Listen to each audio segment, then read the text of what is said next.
Yeah, so my name is Nathan Lure. I'm a senior developer technology engineer at NVIDIA. I work on deep learning frameworks, particularly TensorFlow and accelerating TensorFlow on GPUs.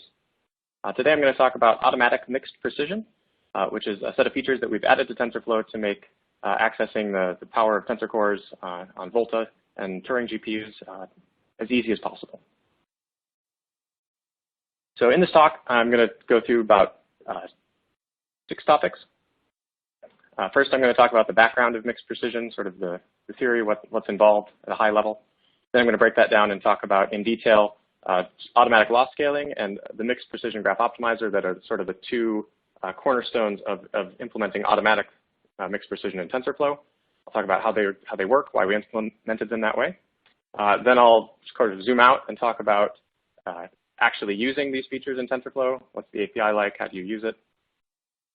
Some advanced features that you can use, and then I'll share some results. Before I really get started, it would be useful to know who all is in the webinar and what their sort of interests might be. So if you could take a moment just to let us know what you do, if you're a data scientist, a researcher, applied machine learning, or something else that's motivating your interest here, that would be great. We'll just take 30, 40 seconds to let you guys fill in your answers, and then we'll proceed.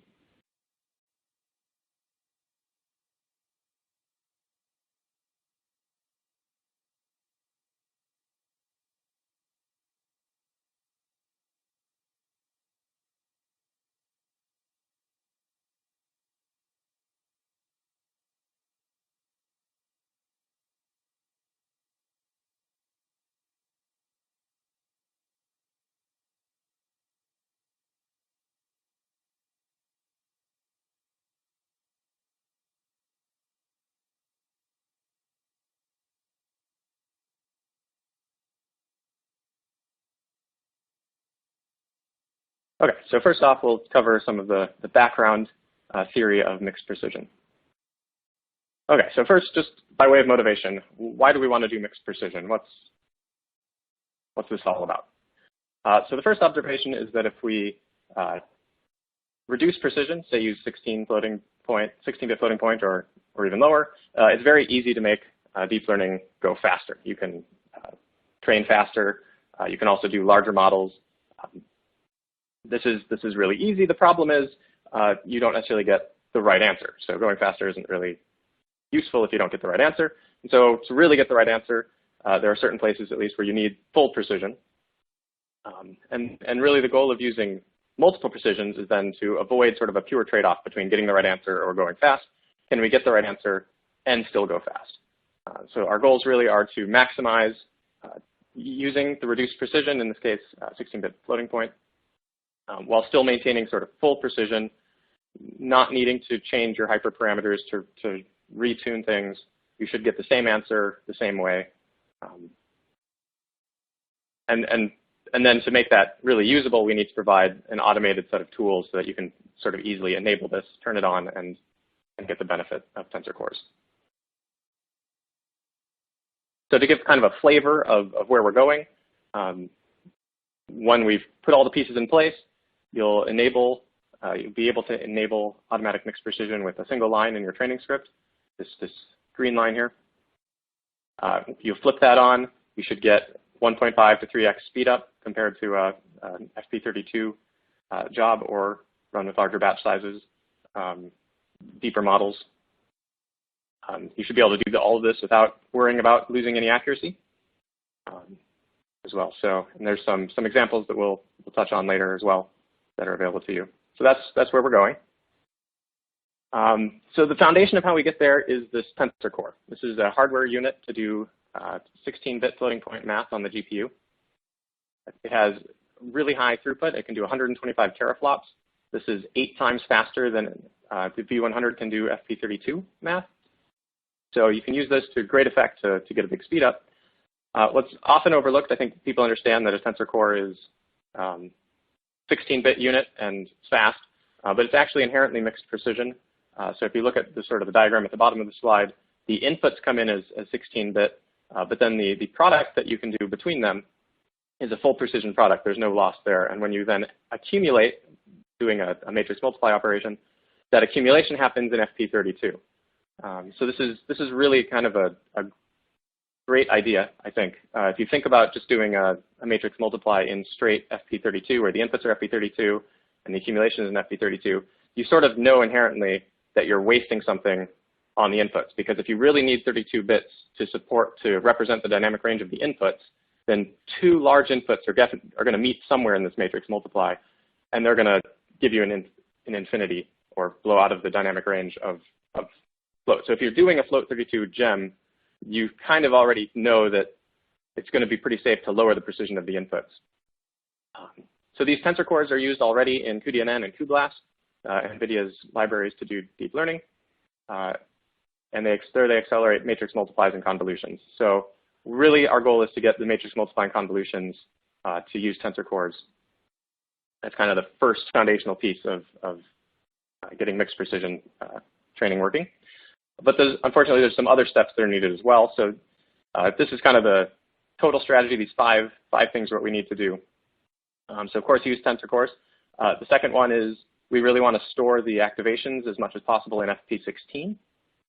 Having the activations be smaller means that we can fit more of them on a GPU. You can do a larger batch size. You can train a larger, more complex model.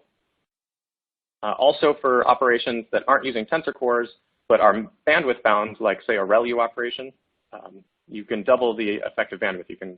Because the activations are smaller, you can get to them twice as fast. Of course, we also need to use FP32 in places, particularly for operations like sums, reductions, exponentials, where are likely to overflow the dynamic range of FP16. And then there's sort of two final ingredients. We'll talk about loss scaling a little bit in a second. We need to use loss scaling because the gradients in the backward pass can sometimes underflow the FP16 representable range. And we also need to make sure that when we do the model update, the model parameters, which are fairly large, need to be accumulated from the updates, which are very small in FP32. Otherwise, you'll get truncation. So those are the five sort of things that you have to do to do mixed precision training. And in the past, it was kind of left up to you to figure out how to sprinkle those into your code correctly to get a working solution. And our goal now is to basically still use these five building blocks, but do all of this automatically. So the first building block for doing this is automatic loss scaling. So what is loss scaling? Okay. So on the right here, you have histograms that are generated from training. So on the top, you have the weight values and then the activations during the forward pass. Below that, the weight gradients that you typically generate, and then the activation gradients. And in that sort of medium blue shading is the dynamic range of FP16. So there's about 40 powers of 2 that you can represent in FP16. And we see that the weights and activations are very comfortably represented here. But when we get down to the gradients, particularly the activation gradients, some of the values will fall into that red region, which is below the representable range, and those will just be flushed to 0, and that can hamper the convergence rate of your training. However, there's also this brown region. What we notice with the weight gradients and the activation gradients, that there's a bunch of about 15 powers of 2 that aren't being used within the dynamic range of FP16. So the goal is, can we somehow shift those 15 powers of 2 down so that we can make use of them? And fortunately, there's an easy way to do this. We just have to take our loss value that we calculated during the forward pass and multiply it by some large factor s, some scalar. Okay? And because the differential operator is linear, if we calculate the derivative with respect to s times L, then we'll get, it's equivalent to calculating the derivative of s, well, calculating s times the derivative of L. So basically, we can scale up L, calculate the gradients as usual, and then divide off s afterwards to unscale the weights back to their correct value. And what that lets us do is, even though we have this extra unscaling step, all of the core math to the backward pass to calculate the gradients, these are the backward convolutions and matrix multiplies, that's where all the time is spent. And we can now do all of those operations in FP16 and just do a very cheap unscaling in FP32. So this is great. We can now do FP16 training, but we have to still choose the value for S. So fortunately, this can be done on the fly. So intuitively, we can just start with a large factor for S, like 2 to the 15. Then we just start training, and we look at the gradients that we generate. And if the gradients, we see an infinite or a nan value, then we just decrease S, maybe divide it by 2. And since there's nans in those gradients, we can't do an update to the weights. We just skip that step completely.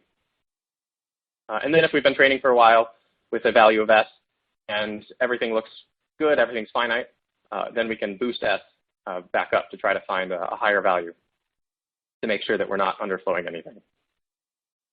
So at the bottom here, we have sort of the graph of what this would look like over time for the loss scale. It starts out with a high value like 16 million. In the first few iterations, we quickly start running into nans because that's too large. And so it drops quickly down to about 1 million. And then it runs for I don't know, 1,000 iterations, something like that. Says, oh, I haven't seen any nans, so I'll go up by a factor of 2, and it boosts up and sort of dynamically gets tuned during training. And because you're only skipping a step very infrequently when you hit a nan and have to drop down, there's really no effect on the training time. Okay, so that's the first sort of building block for doing automatic mixed precision TensorFlow. The second one is doing a mixed precision graph optimizer.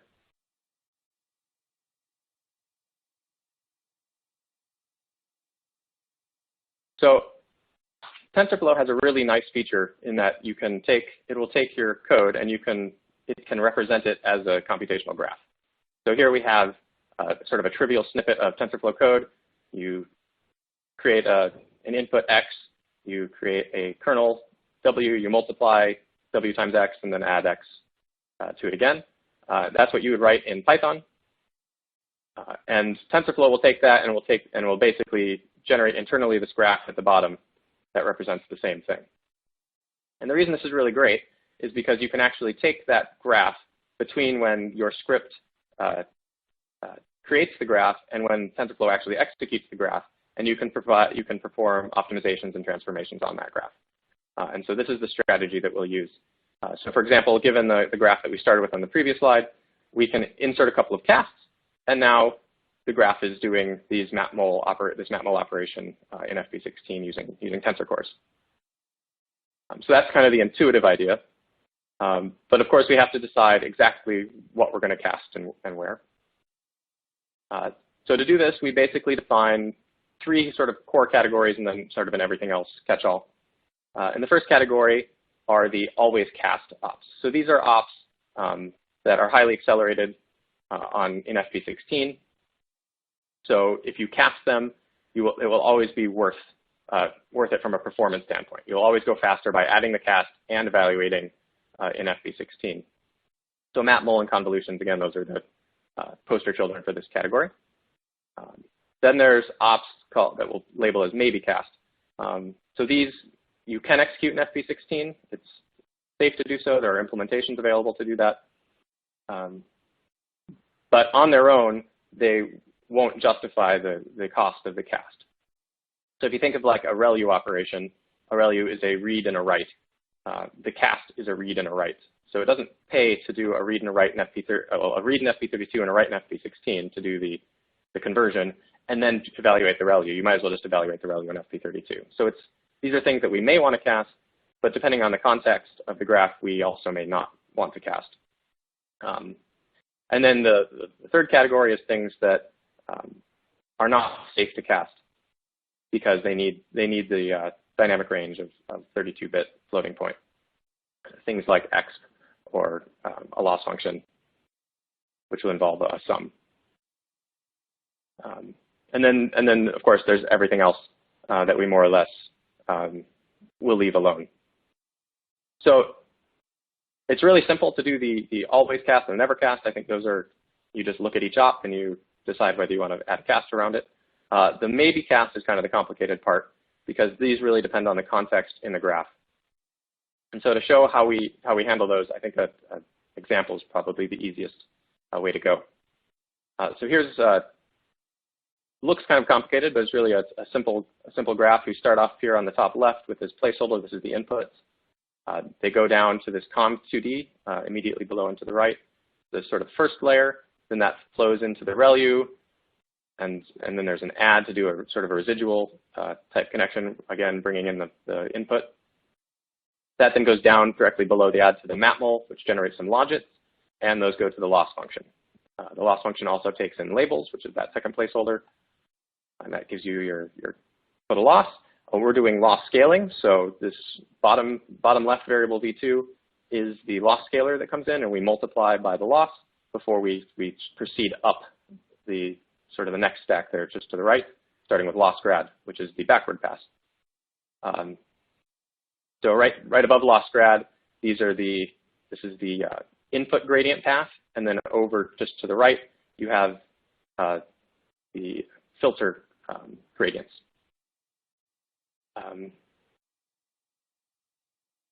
So this little graph has two variables, or two sets of model parameters. The top one is the kernel for the convolution, or the filters, I guess I should say, and the bottom one is the kernel for the matmul, the linear layer. And so those two gradients then come out on the right and have to get scaled back down. So we take our loss scaler, we take its reciprocal, and we multiply it by those gradients. So that's the computation that we want to convert. So we'll assume that everything is passed in FP32, and now we need to decide what things to do in FP16 and transform the graph accordingly.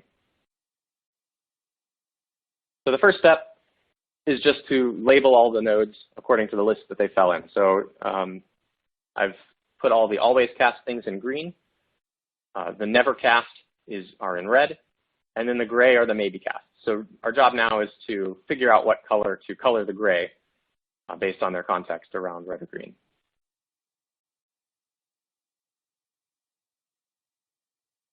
So the first thing we do is we push the never tags forward. So this loss at the bottom was immediately before a gray mole, but because the loss could be spitting out values that are not representable well in FP16, we want to sort of protect the downstream operations. And so the losses will go forward, or the red ops will go forward until they hit something that's explicitly green. So in this case, this mole is the only affected op. The second step is that we want to find all of the maybe ops, all the gray ops that were bounded on all sides by green ops, by always cast ops. So that's these middle three, the ReLU, the add, and the ReLU grad that are in sort of the black boxes. So all of their upstream and downstream descendants and ancestors are themselves always cast ops. So they're safe to cast, and we cast them.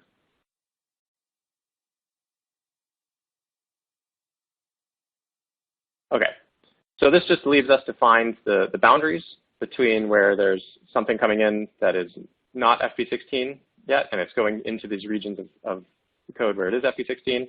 So we just labeled those arrows in green if we're going from FP32 to FP16, and in red if we need to go back from FP16 to FP32. So we find those boundaries, and then we just insert casts. And when we insert casts, we need to be careful to reuse the cast. So the FP16 cast on the input right below the top left placeholder, that cast gets reused 3 times. We don't want to do 3 cast operations just one time and reuse it. So this is the final graph that we can execute now. It's worth pointing out that it's important that the gray mole ops on the far right are remaining in FP32. These are the upscale, well, the downscale of the gradients to remove the loss scaling.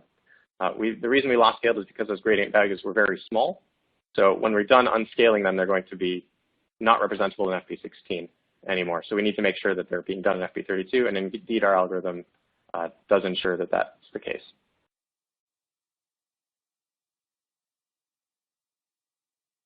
Okay, so now I'm going to talk about how you actually make use of this. That's how it was implemented. Now we'll go with how we use it in TensorFlow. So AMP in TensorFlow is designed to work with an existing float 32 model. So the first step is to write your model or take in a model that already works in full FP32 math. You don't need to do anything else to the model. There are sort of two implementations of AMP that are available. The one that's available right now is in the NGC container, starting with the 1903 version. So we wanted to get AMP out as quickly as possible and start getting feedback on its usefulness. So we released it as part of our own 1903 container. We're also working to upstream it, and it'll be a slightly different API, though they're pretty much, well, you'll see. So if your training script already uses a TF train optimizer to compute and apply the gradients,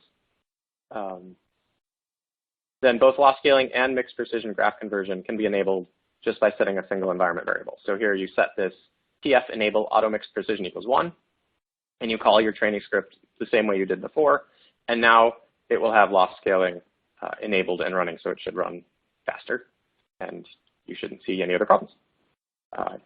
Now this assumes that you are using a TF train optimizer, and it's worth commenting on that a little bit. So the loss scaling is implemented as a wrapper within this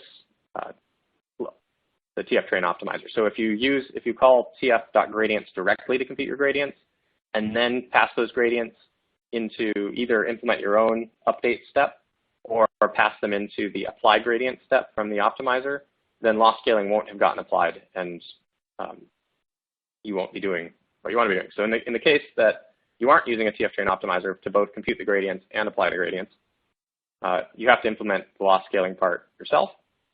But then you can still use the graph pass directly. And to do that, you can do TF enable auto mixed precision graph rewrite equals 1 as an environment variable, and then call your script. There's nothing bad about doing the first environment variable in the case that you've implemented your own loss scaling, but it's safer to do the second just for the simple reason that someone may in the future change the code to use a TF train optimizer, but not remove your manual loss scaling, and then you'd have double loss scaling going on. So the second environment variable is just a way to make sure that you're only enabling the graph rewrite pass, which is the only part you expect to be using. And then one caveat with this preview release and currently in the NGC containers is that it doesn't support distribution strategies. Okay, so in TensorFlow 1.14, as well as starting in the 1906 TensorFlow container, AMP is available directly in TensorFlow. There's one small change. Instead of an environment variable to enable it, you'll use one line of code to explicitly wrap your optimizer. So you just do TF train experimental, enable mixed precision graph rewrite, and you pass it the optimizer that you've created, and it gives you back a wrapped optimizer that now has loss scaling, and it has also now enabled the graph rewrite pass for any sessions that are created after this point. This is somewhat convenient in the sense that one of the caveats previously was that you had to be using a TF train optimizer, and it's easy to set an environment variable and not check that you are. Whereas here you have to, because you're wrapping it, your attention is drawn to that part of the code, and so hopefully it's sort of more natural. This supports either a TF train optimizer or a Keras optimizer. Distribution strategies are going to be supported. And we'll continue to support the environment variable to turn it on in our NGC releases only.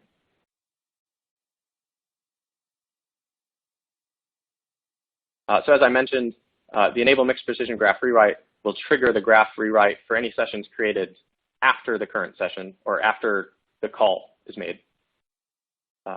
If you, for some reason, can't move this call, so you can't create your graph before creating the session to run it, you have a pre-existing session, there is a workaround.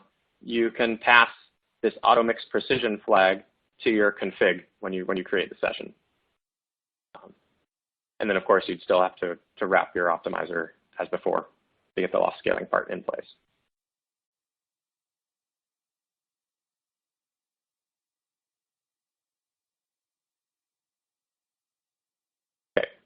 So you can customize loss scaling. The enable mixed precision graph rewrite actually has a second argument that it takes to control how the loss scaling gets applied. The default is a string called dynamic that just uses some initial default values. The loss scale starts at 2 to the 15th, gets halved whenever non-finite gradients are detected, and doubled after 2,000 iterations without seeing any non-finite values. This is a really good set of defaults. Everything that we've trained works well with this set of defaults. If for some reason you want to play with these parameters, you can do so. The easiest way to do this is to pass in, instead of a string dynamic, to pass in a dynamic loss scale object from tftrain experimental. You can then just set explicitly exactly what you want for all these values. You can inherit this class and implement your own wild and crazy scheme. Again, the defaults work really well. This third class, if you pass in an int or a float value for the loss scale, you get fixed value loss scaling. This has some advantage in that you no longer have to perform the finite check at the end of after computing the gradients to make sure that the gradient step is okay. You're just going to assume that the loss scale that was provided was good enough. So you have to pick that loss scale, which requires somehow knowing what the loss scale should be, but you can get a small speed benefit from it, from doing this. So maybe that's worth doing in certain cases.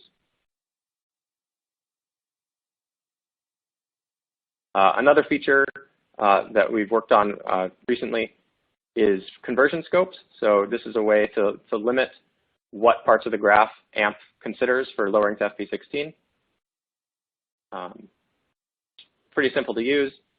You basically just add a with statement with auto mixed precision scope false, and everything that you declare within that section of code is no longer eligible for conversion to FP16. So in this example, the first TF layers conv 2D, it's convolution, so AMP will most likely decide that should go to FP16, but in any case, it's eligible. Then when you get inside this scope, the batch normalization and the conv 2D within the mixed precision scope are not going to be converted. They're going to be done in FP32. And then that final value, once again, since you've left the scope, now it can be converted if AMP decides that it should do that. So you'll notice that this is easy to control the precision of everything on the forward pass, but of course in TensorFlow you don't write out the backward pass explicitly, that gets generated for you. And so what we do is we just make the gradient ops in the backward pass matched to the precision corresponding to the forward op. So in this case, the batch normalization backward step will be in FP32 because the forward step was. So I think this is a powerful tool in the case that you need to do any debugging or you need to convince yourself that AMP is or isn't doing what you think it should be doing.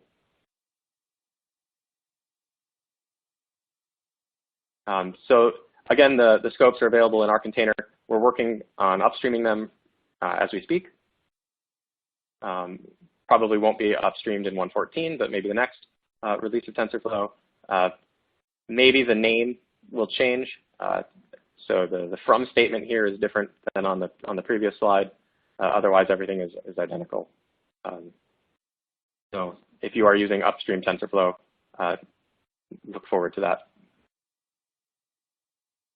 Okay, now we'd like to know where you're most likely to get your TensorFlow release from, which helps us understand where we should prioritize pushing these features. So if you could take a moment to answer that, we'll proceed with results in half a minute or so.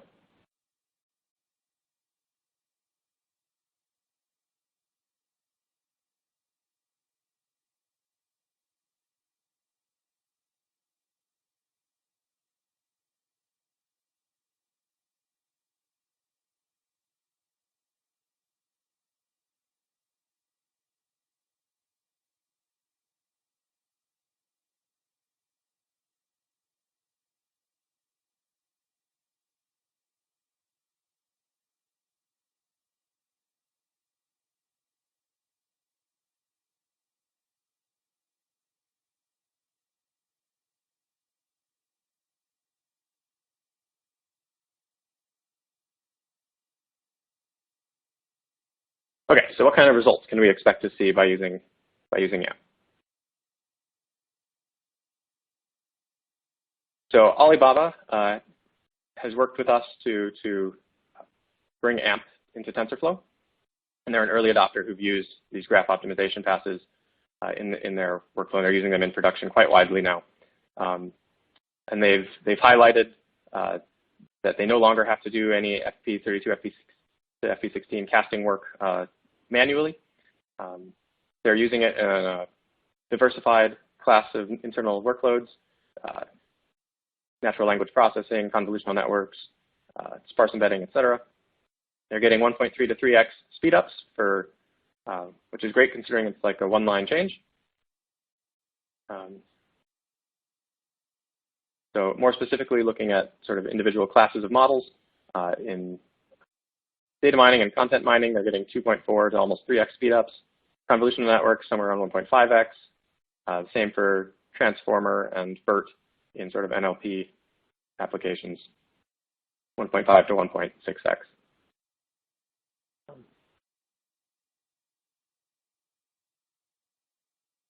So what kind of use cases are you anticipating using automatic mixed precision for?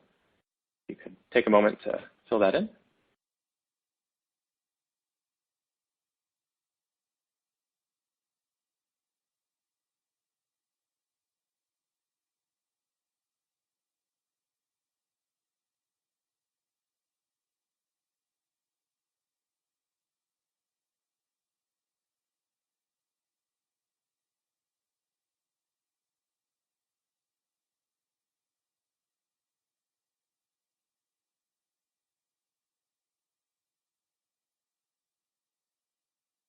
All right, so now for some of our results.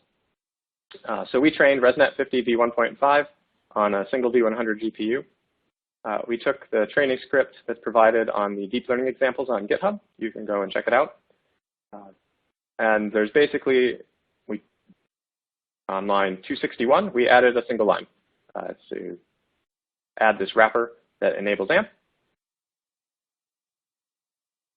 And by doing that, we immediately went from a float 32 model with batch size 128 of around 300 images per second, over a 2x speed up to over 750 images per second, which is fantastic. But there's more we can do. We can enable XLA. So XLA does a really good job of optimizing TensorFlow for float 16. And so we get up to a 2.8x speed up. And it's worth noting that this is really a sort of a symbiotic relationship between XLA and FP16. If you enable XLA just on the float 32 model, it's the same speed marginally, maybe marginally slightly slower even. So AMP and XLA are doing really well together. And then if we're allowed to change, a hyperparameter just a little bit, we can boost the batch size up to 256 because the activations are now all smaller. So it will now fit in our memory. This is on a 16 gigabyte V100. And that gets us all the way up to a 3.3x speed up over our original model.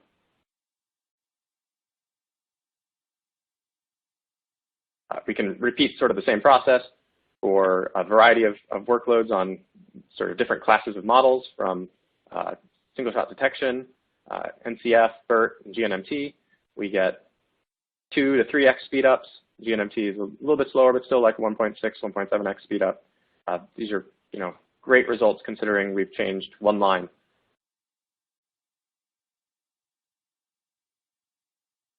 If we look more broadly, these results were not all collected with TensorFlow. This also represents similar work that we've done in PyTorch, but using the exact same mixed precision techniques, and we've seen really great success. Mixed precision really looks general purpose and robust. It's not something that you need to worry might not train, might fail to achieve accuracy across a wide range of image classification, recommendation, speech, generative models. It all works and achieves the full FP32 accuracy. And importantly, it does this without having to retrain hyperparameters. So it's not like we've found a better training recipe that allows it to be more to be less sensitive or something. It's doing the exact same training, it's getting the exact same answer. These are some resources that would be helpful to you potentially if you're starting to use AMP in your own for your own models.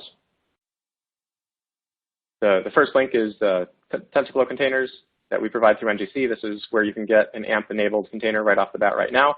You could also build TensorFlow top of tree or the 114 branch from source. That would work too. There's some example models on the deep learning examples on GitHub. All of the models that I've cited 2 slides ago with speedups are available there for you to evaluate and try for yourself. If you do run into any difficulties, there are DevTalk forums. It's a great place to post and look for other people who have maybe run into similar problems.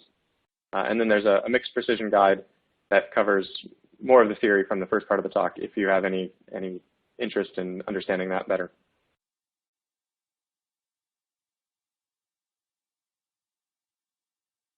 Okay. So I think I have a few minutes. I'll go into sort of some of the frequently asked questions that we get for AMP. So why doesn't AMP speed up my model? People turn on AMP, runs the same speed it did before. And the first thing that you probably want to check on this is whether your model is I/O bound. So a lot of times the I/O pipeline of augmenting the data that's running on the CPU, reading in the data from disk, is actually the main bottleneck, and the GPU, even in FP32, isn't the performance limiter. So you switch to AMP, yeah, the GPU stuff goes faster, but you don't see any difference because you're bottlenecked on the CPU. So to diagnose this, you can replace your model with some trivial one-layer network and run the same I/O pipeline. If it doesn't go much faster, then you're I/O bound. Oftentimes, optimizing that I/O pipeline is just something that people haven't done. So, it's not difficult, so you can often get the performance back. If you're using image data, you might want to check out Dolly, which is a library that NVIDIA produces to perform the data augmentations on the GPU, the image data augmentations. All right, well, maybe your I/O pipeline wasn't the bottleneck, but still not going faster. So the next question is, are you using tensor cores? So really the foundation of mixed precision performance is these tensor cores being so much faster than FP32 math. So to verify that you are using tensor cores, you can run your model under NVProf and then look at the list of kernels that come out. Normally the kernels are listed in sort of order of runtime. So the most compute-intensive kernels will be at the top, and at the top you should see things like Volta H884 gem or Turing FP16 S1688 So that H884 and that S1688 are sort of the best general indicators that those kernels are using tensor cores. If you're not using tensor cores, you might, well, why aren't I using tensor cores? There are some shape constraints that are placed before tensor cores can be used. So you need your mini batch to be multiple of 8. Layer dimensions like the input channels and output channels should be multiples of 8. If you're doing classification or sequence problems, you want your vocabulary or sequence lengths to also be multiples of 8. These constraints are things that we're constantly working to relax. But if it's not working, this is the place to start and kind of do the strict thing, and hopefully that gets the speed up. There's a great guide on tensor core performance from GTC, and there's a link there at the bottom if you want to go into deeper details on that. Okay, so the last question is, well, I used AMP, but it's not working. Now, I actually haven't seen any reports of AMP not converging for customers. More often, it's AMP crashes. Like they turn on AMP, and the application crashes. And I think the most likely case there is that although you thought you were using a TF train optimizer, you weren't actually using it to compute the gradients. You were using TF gradients directly. So you just want to double check that you're either calling optimizer.minimize or you're calling the sequence of compute gradients and then apply gradients in your code. And of course, in TF114, you don't have to use TF train optimizer. You can use a Keras optimizer as well. So really, we think that AMP is quite robust. particularly to sort of convergence problems. If you are still having any sort of problems, please don't hesitate to let us know. There's the DevTalk forum. If you prefer to have a more private conversation, you can create a developer NVIDIA.com account and file a bug there. We really want to make sure that AMP is robust. These are high priority things for us to address if any arise. So please let us know. So before I answer some questions, it would be interesting to find out if you guys have tried mixed precision training in the past and what your level of success has been.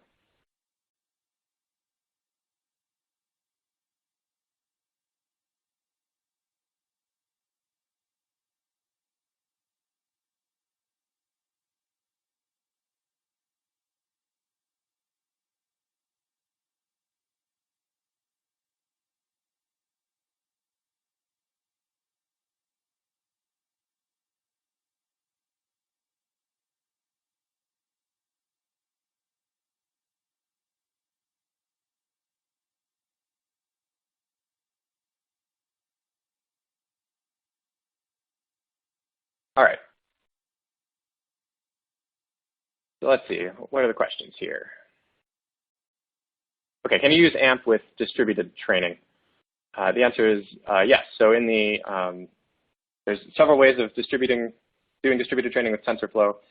In the version of AMP that's being upstreamed to TensorFlow 1.14 and will be available in the 1906 container, that will support Google's distribution strategies, sort of their recommended way of doing distributed training out of the box. So you should be able to just turn AMP on and it'll work. That'll be supported.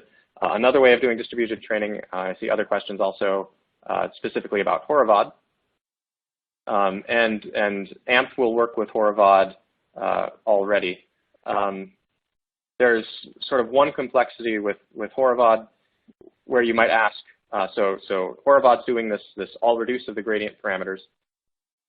And you can either do that all reduce before or after the cast back to FP32. In case of AMP, it's always going to be after. So the gradients are going to be computed. The loss scaling is going to be unscaled. You're going to be back in FP32. And then Horovod should all reduce the FP32 values. It's a possible improvement in the future would be to enable Horovod to do an FP16 all reduce, but we haven't gotten to that yet.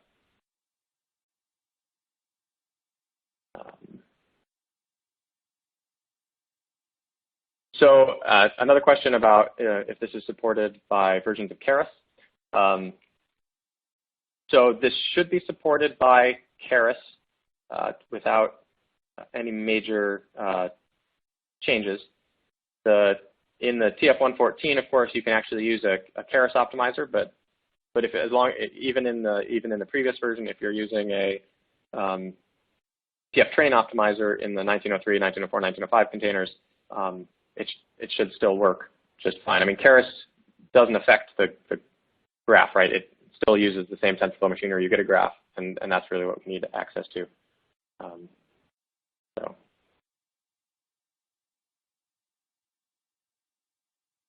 Okay, so there's a question about what types of GPUs you might need to use mixed precision. So mixed precision is going to work on Volta and Turing GPUs, whether those are Tesla or Quadro or GTX, won't matter. Specifically, Pascal GPUs like a 1080 don't have tensor cores, so there's not a tremendous benefit from enabling FP16 on those platforms. The type of FP16 they support, because it's not tensor core, it's straight native FP16 where the accumulation, everything's done in FP16. You don't have that mixed precision benefit of the tensor core. So it's really not even safe to do training in FP16 for the most part on Pascal and previous architectures of GPU.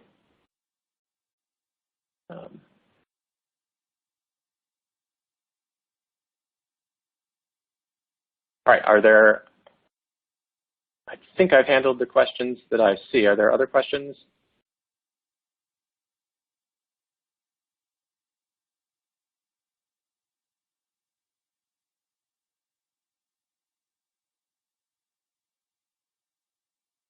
All right.